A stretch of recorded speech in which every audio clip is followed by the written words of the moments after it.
কালচিনি মালিবাড়ি এলাকায় বিপজ্জনক অবস্থায় রয়েছে 10টি বাড়ি।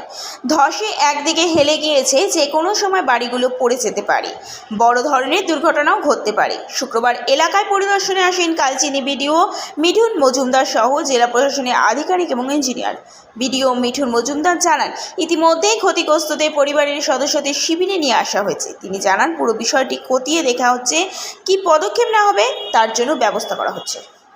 এটা আমরা 2-4 দিন আগেও আমরা এখানে ভিজিট করে গেছিলাম। এখানকার বাসিন্দাদেরকে আমরা বলেছিলাম যে যেহেতু একটু এই জায়গাটা দেখা যাচ্ছে যে ডিসম্যান্টেলিং এটা করতে হবে, তো তাদের প্রাণহানির আশঙ্কাটাকে আমরা করে ওদেরকে বললাম যে আশেপাশে স্কুলগুলোতে আমরা আশ্রয়ের ব্যবস্থা করে দিচ্ছি, ওখানে আপনি পেয়ে যাবেন। এবার হচ্ছে কালকে আমি এসেছিলাম, এসে আমি দেখে গেছি পুরোটা, এবং যারা মানুষ আছেন এই নালা দুপাশের মানুষ ওদেরকে বলেছি যে নিকটবর্তী স্কুলকে আশ্রয় নিতে, সেটা ওরা করেছে।